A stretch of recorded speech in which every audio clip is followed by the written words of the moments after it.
ગુજરાત 18 લાઈવમાં આપનું સ્વાગત છે। વડોદરાના કારેલીબાગ વિસ્તારમાં રહેતા એક યુવકને બ્રેન ડેડ જાહેર કરાતા તેઓના અંગોનું કરાયું સફળ દાન। વડોદરાના કારેલીબાગ વિસ્તારમાં રહેતા યુવકને બ્રેન સ્ટ્રોકના પગલે બ્રેન ડેડ જાહેર કરાયા ત્યારે તેઓના અંગોનું સફળ રીતે દાન કરવામાં આવ્યું। 25 વર્ષના આદિત્ય જૈનના અંગોનું દાન કરવામાં આવ્યું હતું। પોલીસ વિભાગ દ્વારા માટે ખાસ ગ્રીન કોરિડોર આપવામાં આવ્યો અને ખાસ વાનમાં તેના અંગો લઈ જવામાં આવ્યા હતા।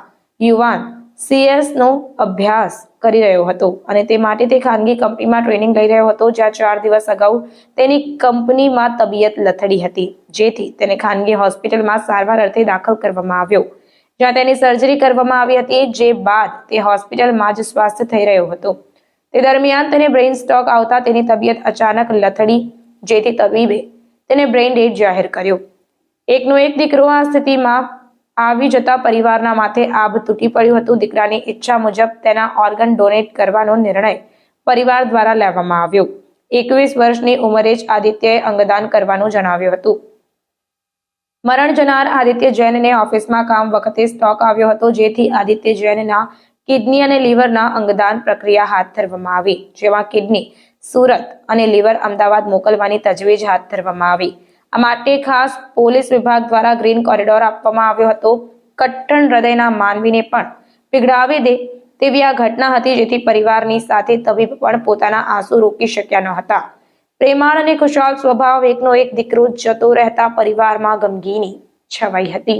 आयुषी क्या कहेंगे? आदित्य आपके भाई जो अभी दुनिया में नहीं है, उन्होंने अंगदान का डिसीजन पहले से लिया था और उनके देहांत के बाद उनका अंग दूसरे अंग में अभी धड़केगा, उनके पास जा रहा है, तो क्या कहेंगे बयान में उनके?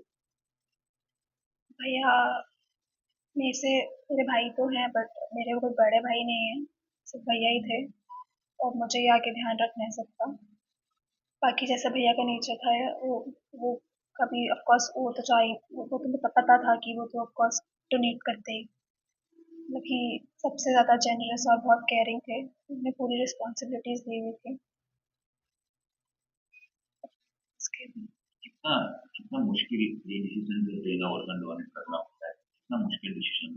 ये डिसीजन मुश्किल नहीं होना चाहिए, क्योंकि आप किसी को अगर अपने ऑर्गन्स दोगे तो एक तरीके से आप एटलीस्ट अपने बच्चे को किसी और में अलाइव रख रहे हो, और उसकी जो दुआ मिलेंगी वो आपके जो बंदा जैसे हमारे भैया हैं उन्हीं के काम आएंगी आगे, और किसी को लाइफ मिलेगी तो उससे ज़्यादा बेटर चीज़ क्या होगी? वो हेल्प करके गए हैं किसी की, वैसे तो हमेशा ही हेल्प किया था।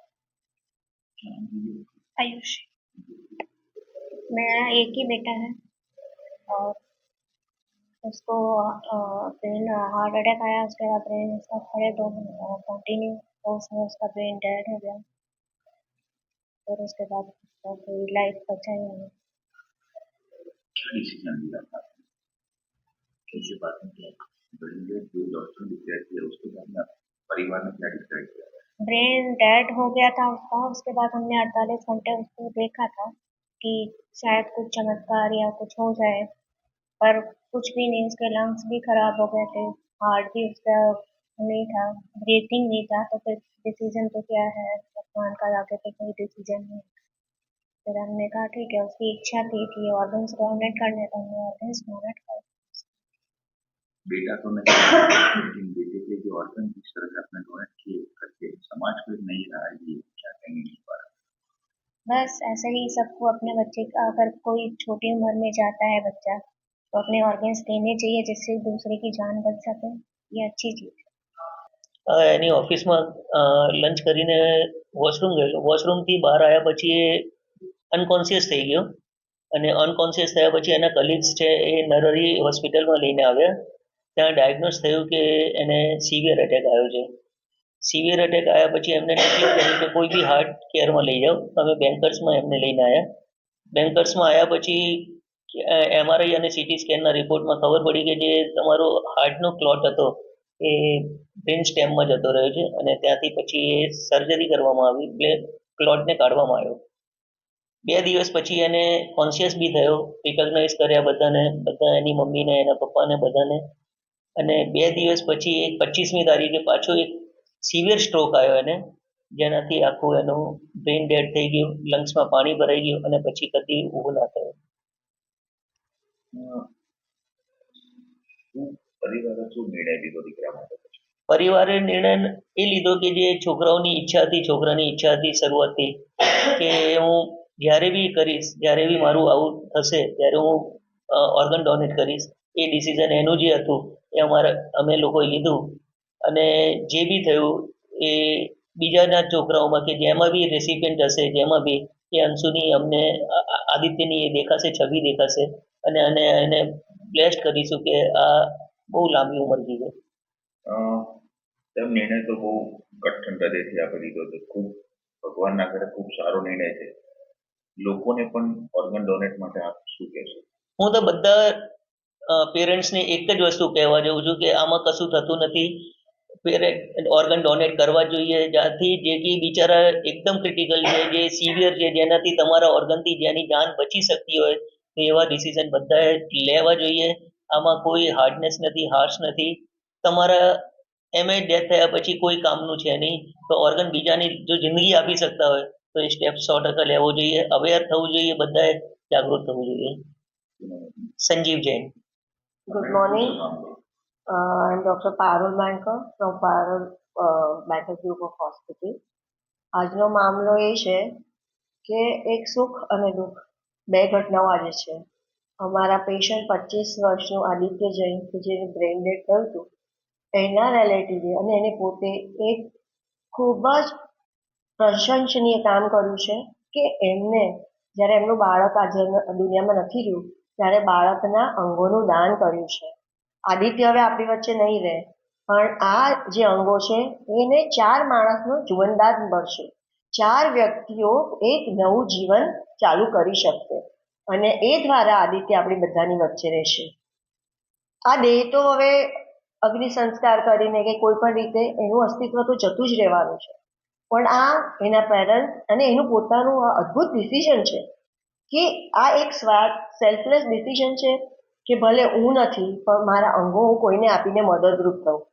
અને કરોડો રૂપિયા આપીને પણ આપણે કોઈ જિંદગી એક ક્ષણ પર વધારી નથી શકતા. તો આદિત્યએ તો 4 જિંદગી બચાવી છે, તો એને અને એના ફેમિલીને સલામ.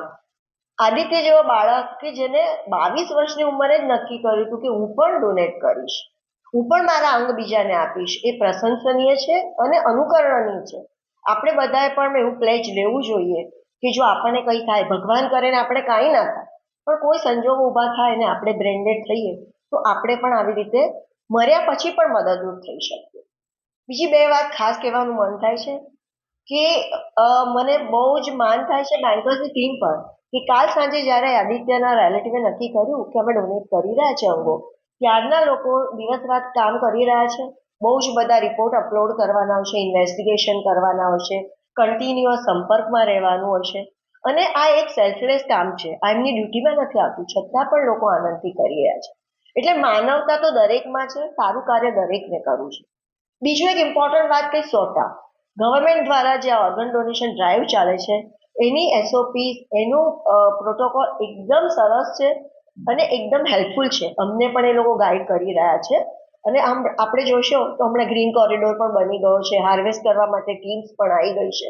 તરત આ લોકો ઓર્ગન લઈ જશે અને તરત અત્યારે જે દાતાઓ છે એ અને જે રેસિપિયન્ટ છે એમને પણ ઓટીમાં લઈ લેવામાં આવ્યા છે.